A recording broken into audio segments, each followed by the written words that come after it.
ओम शांति। आज के तारीख हलो 3 জানুয়ারি 2025। प्रातः मुरली ओम शांति बाप दादा मधुबन। আজকের মুরলিতে বাবা বলেছেন, মিষ্টি বাচ্চারা, নিরাকার বাবা তোমাদের নিজের মত প্রদান করে ঈশ্বর আস্তিক বানাচ্ছেন। আস্তিক হলেই তবেই তোমরা বাবার অবিনাশী উত্তরাধিকার নিতে পারবে।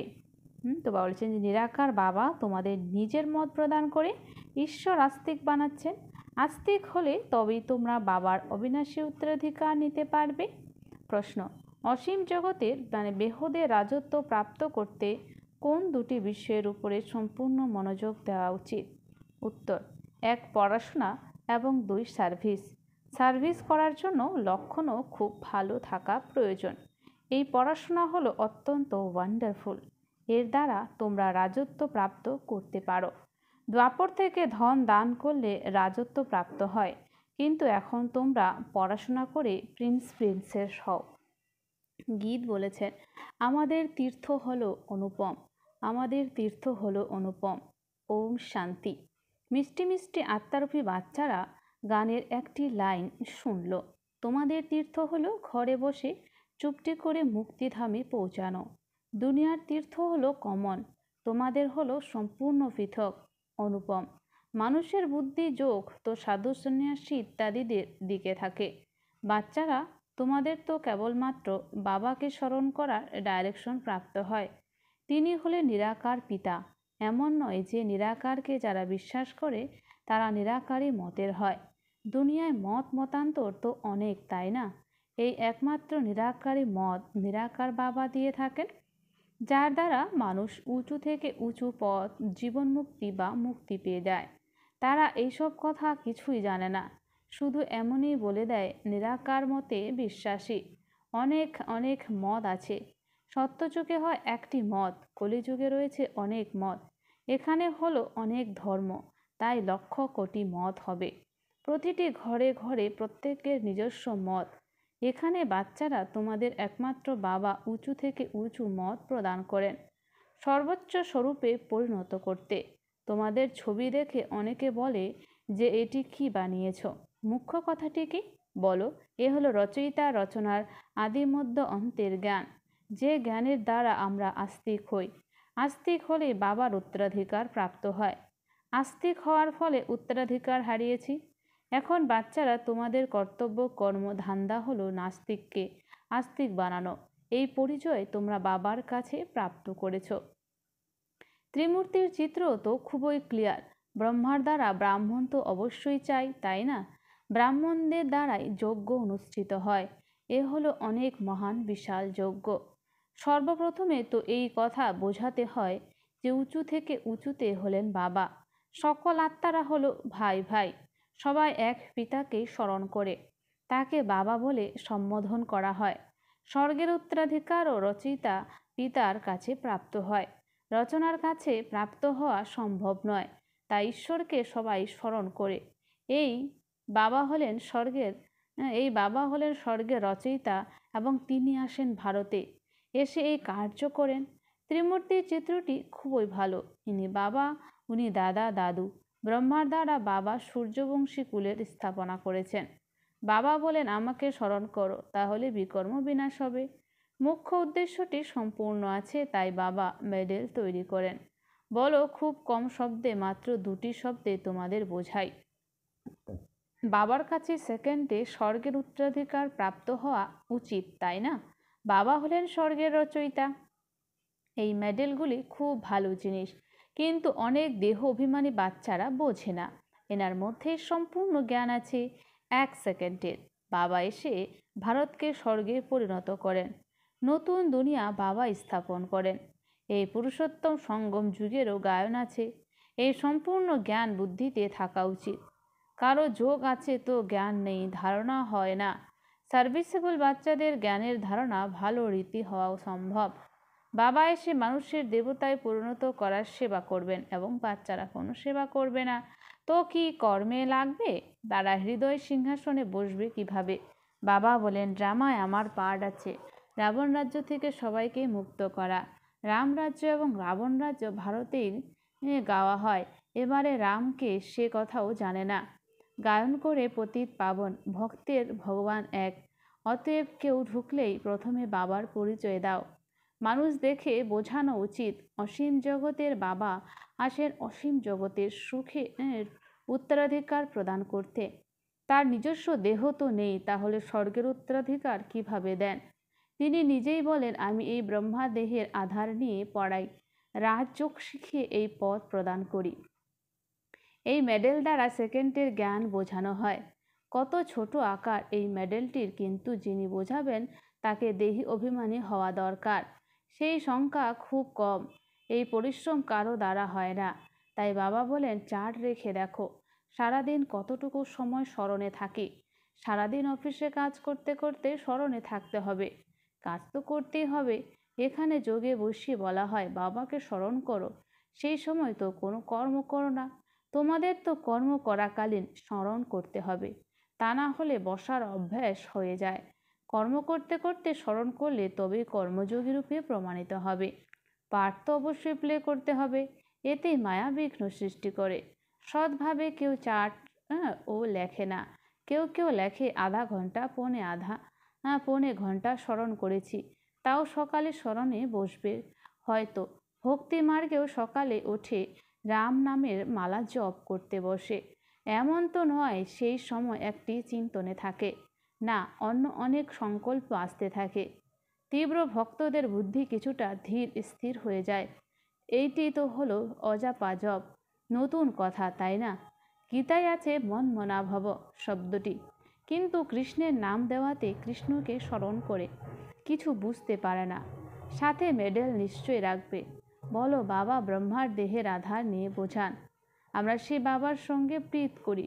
মানুষের না আত্মার জ্ঞান আছে না পরমাত্মার। এক বাবা ব্যতীত এই জ্ঞান কেউ প্রদান করতে পারে না। এই ত্রিমূর্তির শিব হলেন মুখ্য, পিতা ও স্বর্গের উত্তরাধিকার। এই চক্রকে বুঝে নেওয়া খুবই সহজ। প্রদর্শনীতেও লক্ষ লক্ষ প্রজা তো তৈরি হয়, তাই না? রাজার সংখ্যা কম হয়, তাদের কোটি কোটি প্রজা থাকে। প্রজা অসংখ্য তৈরি হয়, যদিও রাজা হওয়ার জন্য পুরুষার্থ করতে হয়। যারা সবচেয়ে বেশি সার্ভিস করে তারা অবশ্যই উঁচু পদের অধিকারী হবে। অনেক বাচ্চাদের তো সার্ভিস করার শখ থাকে। অনেকে বলে চাকরি ছেড়ে চলে আসি, খাওয়ার জন্য তো আছেই।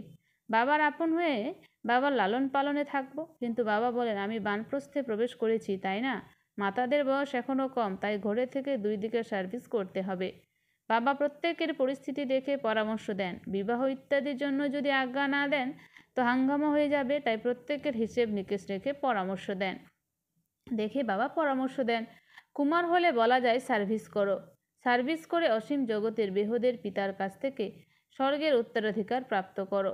লৌকিক পিতার কাছে তোমরা কি পাবে? ধুলো ছাই। সেসব তো মাটিতে মিশে যাবে। দিন দিন সময় কমে যাচ্ছে। অনেকে ভাবে আমাদের সম্পত্তির অধিকারী হবে আমাদের সন্তান, কিন্তু বাবা বলেন কিছুই প্রাপ্ত হবে না। সম্পূর্ণ সম্পত্তি মাটিতে মিশে যাবে।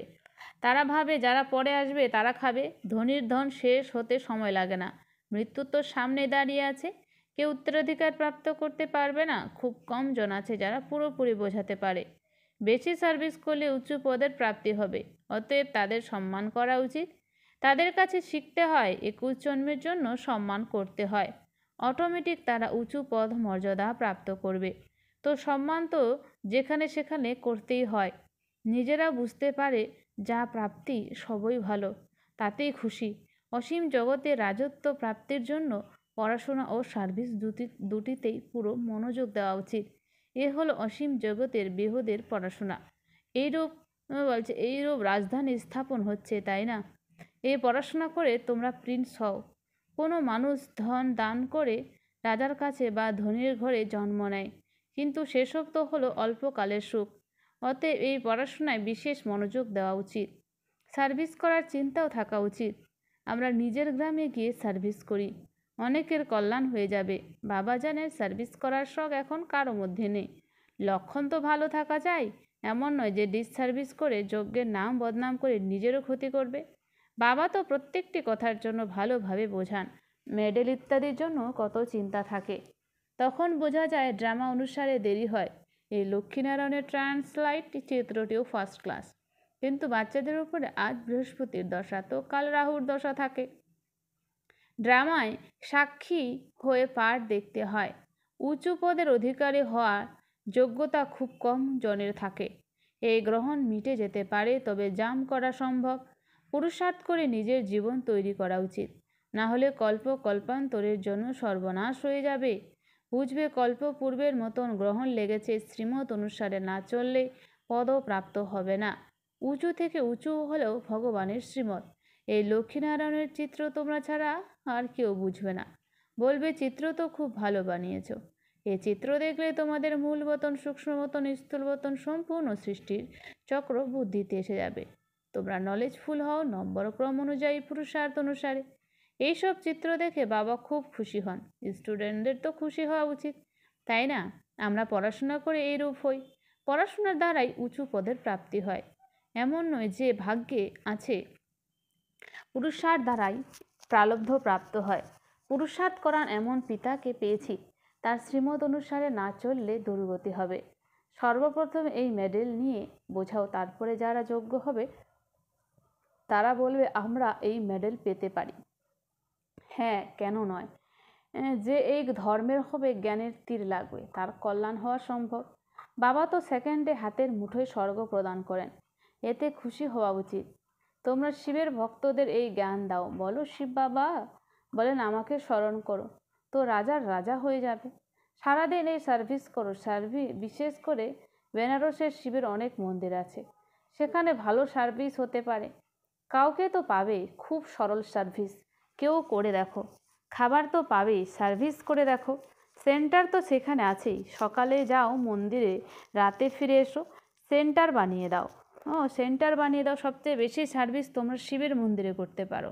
উঁচু থেকে উঁচু হলেন শিবের মন্দির। মুম্বাইতে বাবুলনাথের মন্দির আছে, সারাদিন সেখানে গিয়ে সার্ভিস করে অনেকের কল্যাণ করতে পারো। এই মেডেলটি যথেষ্ট, ট্রায়াল করে দেখো। বাবা বলেন এই মেডেলটি লক্ষ কেন, 10 লক্ষ করে বানাও। বয়োজ্যেষ্ঠরাও ভালো সার্ভিস করতে পারে, অসংখ্য প্রজা তৈরি হবে। হ্যাঁ, বাবা শুধু বলেন আমাকে স্মরণ করো। মনমনা ভব শব্দটি ভুলে গেছো? ভগবানও বাদ আছে না, কৃষ্ণ ভগবান নন, সে তো 84 জন্ম নেয়। শিব বাবা এই কৃষ্ণকেও এই পথ প্রাপ্ত করান, তাহলে ধাক্কা খাওয়ার কি দরকার? তাই বাবা তো বলেন শুধু আমাকে স্মরণ করো। তোমরা সবচেয়ে ভালো সার্ভিস শিবের মন্দিরে করতে পারবে। সার্ভিসের সফলতার জন্য দেহি অভিমান অবস্থায় স্থিত হয়ে সার্ভিস করো। মন পরিষ্কার তো মনোবাঞ্ছা পূর্ণ। বেনারসের জন্য বাবা বিশেষ পরামর্শ দেন। সেখানে বানপ্রস্থিদের আশ্রয় আছে।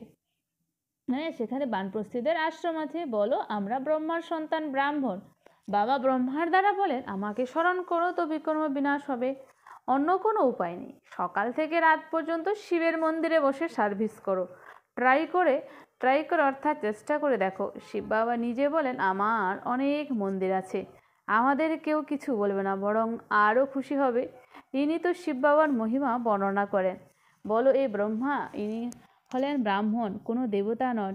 ইনিও শিব বাবাকে স্মরণ করে এই পদ প্রাপ্ত করেন। এনার দ্বারা শিব বাবা বলেন মামেকম স্মরণ করো। কত সহজ, বৃদ্ধজনের কেউ অপমান করবে না। বেনারসে এখনও ততখানি সার্ভিস হয়নি। মেডেল বা চিত্র দ্বারা বোঝানো খুব সহজ। কেউ যদি গরিব থাকে তাহলে বলো তোমার জন্য ফ্রি। কেউ ধনী থাকলে বলো তোমরা আরও দিলে অনেকের কল্যাণার্থে আমরা আরও প্রিন্ট করব, তাতে তোমাদেরও কল্যাণ হয়ে যাবে। তোমাদের এই পেশা আরও তীব্র হয়ে যাবে। কেউ চেষ্টা করে দেখো। আচ্ছা, মিষ্টি মিষ্টি হারানিধি বাচ্চাদের প্রতি মাতা পিতা বাপ দাদার স্মরণে স্নেহ সুমন আর সুপ্রভাত। আত্মাদের পিতা তার আত্মারূপী বাচ্চাদেরকে জানাচ্ছেন নমস্কার। আমরা সমস্ত আত্মারূপী বাচ্চারা জানাই মাতা পিতা বাপ দাদাকে স্নেহ সুমন আর নমস্কার। ধারণার জন্য মুখ্য সার। 1 নাম্বার, জ্ঞানকে জীবনে ধারণ করে তারপরে সার্ভিস করতে হবে। বাবা বলছেন জ্ঞানকে জীবনে ধারণ করে তারপরে সার্ভিস করতে হবে। যে বেশি সার্ভিস করে সুলক্ষণ যুক্ত হয় তাদের সম্মান অবশ্যই করতে হবে। যে বেশি সার্ভিস করে সুলক্ষণ যুক্ত হয় তাদের সম্মান অবশ্যই করতে হবে। 2, কর্ম করাকালীন স্মরণে থাকার অভ্যাস করতে হবে। কর্ম করাকালীন স্মরণে থাকার অভ্যাস করতে হবে। সার্ভিসের সফলতার জন্য নিজের অবস্থা দেহি অভিমানী বানাতে হবে। সার্ভিসের সফলতার জন্য নিজের অবস্থা দেহি অভিমানী বানাতে হবে। মন পরিষ্কার রাখতে হবে। মন পরিষ্কার রাখতে হবে। বরদান, সকল সমস্যার বিদায় সমারোহ পালন করে সমাধান স্বরূপ ভব। সকল সমস্যার বিদায় সমারোহ পালন করে সমাধান স্বরূপ ভব। সমাধান স্বরূপ আত্মাদের মালা তখন তৈরি হয় যখন তোমরা নিজেদের সম্পূর্ণ স্থিতিতে স্থিত হবে। বা বলছে যে সমাধান স্বরূপ আত্মাদের মালা তখন তৈরি হয় যখন তোমরা নিজেদের সম্পূর্ণ স্থিতিতে স্থিত হবে। সম্পূর্ণ স্থিতিতে সমস্যাগুলিকে শৈশবের খেলা অনুভব হয়, অর্থাৎ সমাপ্ত হয়ে যায়। যেরকম ব্রহ্মা বাবার সামনে যখন কোনো বাচ্চা সমস্যা নিয়ে আসতো, তখন সমস্যার কথা বলার সাহসই থাকতো না, সেই কথা ভুলেই যেত। এরকম তোমরা বাচ্চারও সমাধান স্বরূপ হও, তাহলে অর্ধেক কল্পের জন্য সমস্যাগুলোর বিদায় সমারোহ হয়ে যাবে। তো অর্ধেক কল্পের জন্য কল্পের জন্য সমস্যাগুলো বিদায় সমর হয়ে যাবে। বিশ্বের সমস্যাগুলোর সমাধানই হলো পরিবর্তন। স্লোগান: যারা সদা জ্ঞানের চিন্তন করে তারা মায়ার আকর্ষণ থেকে বেঁচে যায়। যারা সদা জ্ঞানের চিন্তন করে তারা মায়ার আকর্ষণ থেকে বেঁচে যায়। নিজের শক্তিশালী মনসার দ্বারা সাকাশ দেওয়ার সেবা করো। আজকে হচ্ছে নিজের ডবল লাইট ফরিস্তা স্বরূপে স্থিত হয়ে সাক্ষী হয়ে সকলের পাঠ দেখে সাকাশ অর্থাৎ সহযোগ দাও, কেননা তোমরা সকলের কল্যাণের নিমিত্ত হয়েছ। এই সাকাশ দেওয়া হলো পাল্লা। এবার সেই সাকাশ দেওয়া হলো পাল্লা দেওয়া, কিন্তু উঁচু স্থিতিতে স্থিত হয়ে সাকাশ দাও। বাণীর সেবার সাথে সাথে মনসা সুভাবনার বৃত্তি দ্বারা সাকাশ দেওয়ার সেবা করো। বাণীর সেবার সাথে সাথে মনসা সুভাবনার বৃত্তির দ্বারা সাকাশ দেওয়ার সেবা করো। আচ্ছা, ওম শান্তি। ধন্যবাদ বাবা আজকের এই সুন্দর মিষ্টি মূল্যের জন্য।